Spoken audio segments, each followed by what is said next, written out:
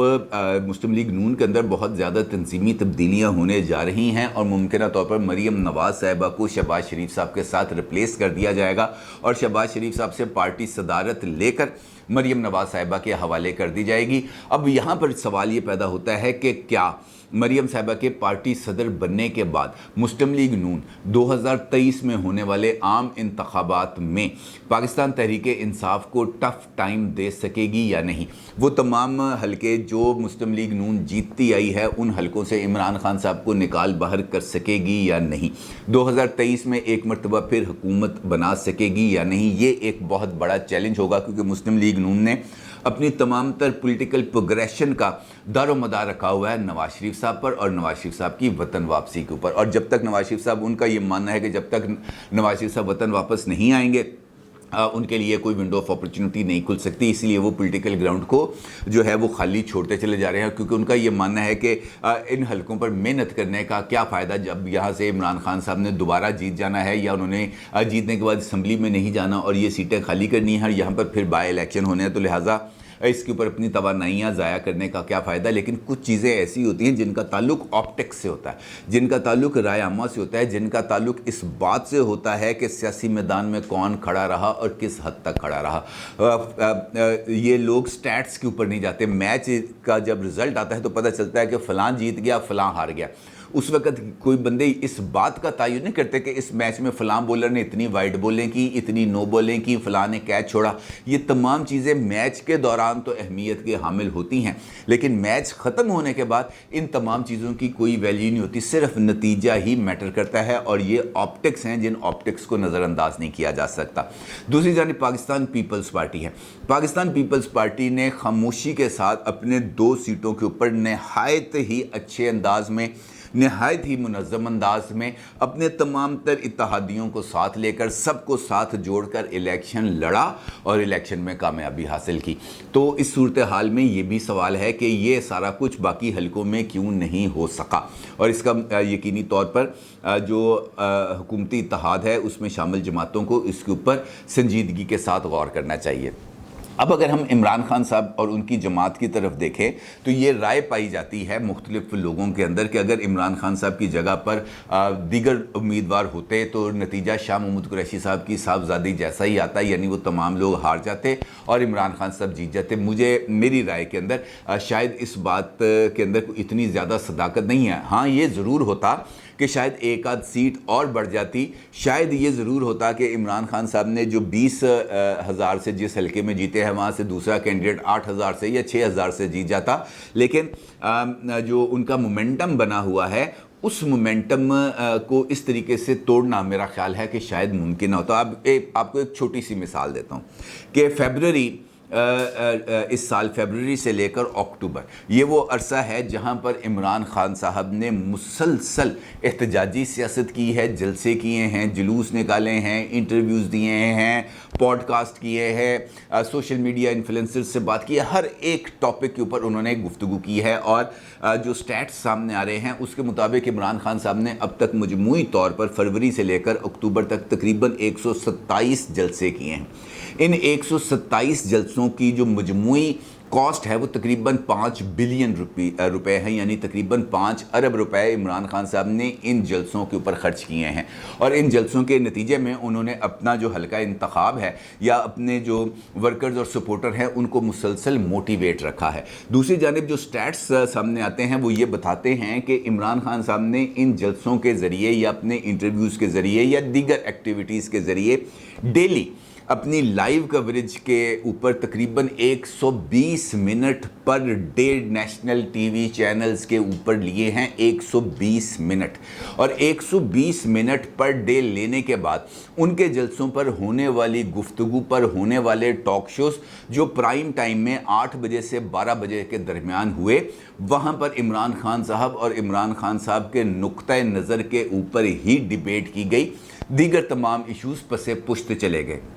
اس کا مطلب یہ ہے کہ 120 منٹ عمران خان صاحب نے پر ڈے براہ راست خود اپنے نام پڑھ لیے، اور اس کے بعد جو اگلے 4 گھنٹے ہیں وہ عمران خان صاحب کے نام کے اوپر ڈسکشن ہوتی رہی، تو اس کے نتیجے میں کچھ ڈیولپمنٹس ہیں جس کے ذریعے ان کا پیغام چاہے مثبت انداز میں چاہے منفی انداز میں لوگوں تک پہنچتا رہا۔ تو جو ہماری حکمران اتحاد ہے، اگر ہم اس کے سٹیٹس اس کے ساتھ ملائیں تو وہ زمین اور آسمان کا فرق ہے۔ اس طرح لگتا ہے کہ جیسے حکمران اتحاد عمران خان صاحب سے کوئی 10,000 نوری سال کے فاصلے پر ہے، اور دونوں کا کوئی کمپیریزن بنتا ہی نہیں ہے۔ دونوں کے درمیان اگر ہم دیکھیں تو وہ مجموعی طور پر اب میرا خیال ہے کہ چند گھنٹے بنیں گے جہاں پر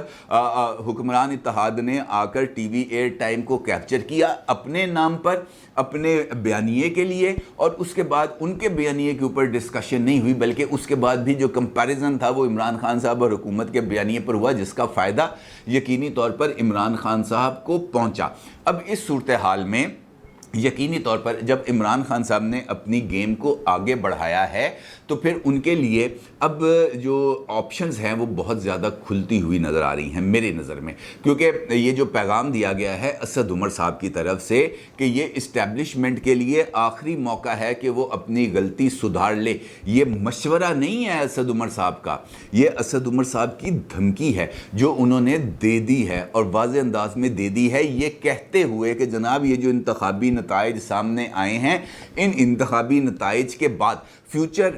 پراسپیکٹس میں سے عمران خان اور عمران خان کی جماعت کو نکال باہر کرنا آپ کے لیے ممکن نہیں ہوگا۔ آپ کسی بھی طریقے سے ہم کو اس منظرنامے سے، اس پرفارمنس کے بعد اب آپ آؤٹ نہیں کر سکتے، ہمیں نگیٹ نہیں کر سکتے، اور اگر ہم سڑکوں پر آگے تو ہم آپ کے لیے چیلنج بنیں گے، کیونکہ عمران خان صاحب بھی یہ بات بڑے واضح انداز میں کہہ چکے ہیں کہ میں حکومت سے الیکشن نہیں مانگ رہا، میں ان سے الیکشن مانگ رہا ہوں جنہوں نے الیکشن دینے ہیں۔ لہٰذا اس وقت اگر اسد عمر صاحب نے یہ پیغام دیا ہے تو انہوں نے حکومت کو نہیں دیا، انہوں نے پاکستان کی اسٹیبلشمنٹ کو دیا ہے، جن کے پاس بھی شاید اب جو فیصلہ کرنے کی کیپیسٹی ہے شاید میری نظر میں وہ اب کم ہوتی چلی جا رہی ہے، اور خاص طور پر عمران خان صاحب کی پولیٹیکل ایڈوانسمنٹ کے بعد تو مجھے ان کے پاس بھی آپشنز کچھ کم ہوتے ہوئے نظر آ رہے ہیں۔ مجھے اس طرح لگ رہا ہے جیسے عمران خان نے اسٹیبلشمنٹ کے اوپر بھی غلبہ پا لیا ہے، جس طریقے سے انہوں نے سیاست کے اوپر غلبہ پایا، کیونکہ انہوں نے ایک ٹیکٹیکل انداز میں اسٹیبلشمنٹ کے اوپر پہلے ہلکی ہیمرنگ کی، پھر ہیوی ہیمرنگ کی، پھر ان کے ساتھ گفتگو کا طریقہ شروع کیا، پھر جب گفتگو نہیں ہوا پھر ہیوی ہیمرنگ کی، اور اب وہ براہ راست دھمکی دے رہے ہیں کہ یہ آپ کے لیے آخری موقع ہے۔ آخری موقع کیوں ہے؟ کہ آپ نے ہمیں الیکشنز لے کے دینے ہیں، کیونکہ اگر آپ نے الیکشن لے کے ہمیں نہ دیے تو پھر نتائج کی ذمہ داری آپ پر ہوگی، کیونکہ میں اب سڑکوں پر آنے کے لیے مکمل طور پر تیار ہوں۔ اور اسی لیے عمران خان صاحب کی زیر صدارت جب میں آپ کے ساتھ یہ ویڈیو ریکارڈ کرا رہا ہوں، بنی گالہ کے اندر ایک اجلاس جاری ہے، اور عمران خان صاحب کی جماعت کی ساری اہم قیادت بنی گالہ میں موجود ہے، اور اس کے لیے یہ کہا جا رہا ہے کہ عمران خان صاحب آج ایک فیصلہ کن اجلاس کرنے جا رہے ہیں، اور یہ فیصلہ کن اجلاس یقینی طور پر اسی سلسلے کی کڑی ہے کہ عمران خان صاحب نے کس طریقے سے اپنے دباؤ کو نہ صرف آگے بڑھانا ہے بلکہ لانگ مارچ کی کال دینے کے لیے ایک الٹیمیٹم بھی دینا ہے۔ یعنی عمران خان صاحب براہ راست لانگ مارچ کا الٹیمیٹم نہیں دیں گے یا لانگ مارچ کی تاریخ کا اعلان نہیں کریں گے، بلکہ اطلاعات یہ ہے کہ عمران خان صاحب کی طرف سے 8 دن کی یا 10 دن کی ایک ڈیڈ لائن دی جائے گی، جس کے اندر یہ کہا جائے گا کہ جناب ان 10 دن کے اندر یا ان 7 دن کے اندر ہمیں آپ انتخابات کی تاریخ دیں، ادروائز پھر میں جو ہے وہ لانگ مارچ کی تاریخ کا اعلان کروں گا۔ اور اس کے لیے جو پی ٹی آئی کے جو تعلق رکھنے والے دوست ہیں ان کا یہ ماننا ہے کہ عمران خان صاحب اس اجلاس کے بعد ایک پریس کانفرنس کریں گے، خود پریس کانفرنس کریں گے، اور اس پریس کانفرنس کے اندر وہ آج ہونے والے فیصلہ کن اجلاس کے جو فیصلے ہیں اس سے لوگوں کو آگاہ بھی کریں گے۔ لہٰذا آگے والے دن جو ہیں وہ بہت ہی زیادہ امپورٹنس اختیار کرتے چلے جا رہے ہیں، خاص طور پر حکومت کے لیے نہیں۔ حکومت تو اس وقت ویسے ہی دہی کے ساتھ روٹی کھا رہی ہے، اس کو تو اس بارے سے ہم اس گیم سے الگ ہی کر دیں، کیونکہ وہ صرف پارلیمنٹ کے اندر اپنا 172 کے میجیکل نمبر کے اوپر ہی حکومت کر رہی ہے۔ ان کو اس بارے سے اس حوالے سے کچھ لینا دینا نہیں ہے کہ سیاسی میدان کے اندر عمران خان صاحب کو روکے گا کون، کیونکہ روکنے والا ابھی ان کے پاس کوئی اویلیبل ہے ہی نہیں، کیونکہ جو روکنے والا ہے وہ اس وقت لندن میں موجود ہے، اور لندن کے اندر سے ابھی اس بارے میں کوئی حتمی اعلان نہیں آیا کہ جناب اس شخصیت نے یعنی نواز شریف صاحب نے کس وقت پاکستان آ کر عمران خان کے یہ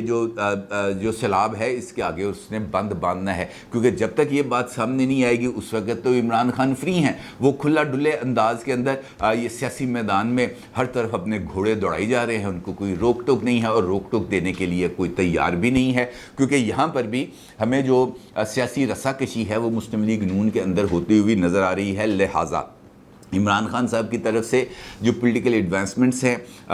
اس کا تعلق اب حکومت کے ساتھ نہیں ہے، بلکہ ان کا تعلق براہ راست اسٹیبلشمنٹ کے ساتھ ہے، اور اسٹیبلشمنٹ ہی ان کا مخاطب ہے۔ کلہ کافی کا منترا انہوں نے ڈیولپ کر لیا ہے، اور اس کے ساتھ ساتھ فائنل وارننگ بھی اسٹیبلشمنٹ کو دے دی گئی ہے، اور اسٹیبلشمنٹ پر مکمل طور پر غلبہ پانے کی بھی کوشش کی جا رہی ہے، اور یہ تاثر بھی بڑے کامیابی کے ساتھ پاکستان تحریک انصاف دیتی ہوئی نظر آ رہی ہے کہ ہمیں مائنس کر کے آپ کوئی بھی سیاسی منظرنامہ تشکیل نہیں دے سکتے۔ لہٰذا آنے والے دن اصل امتحان پاکستان کی اسٹیبلشمنٹ کا ہوگا کہ وہ عمران خان کے چیلنج سے کیسے عہدہ برا ہوتی ہے۔ اپنی رائے کا ضرور اظہار کیجیے گا۔ آپ کا بہت شکریہ۔ اللہ حافظ۔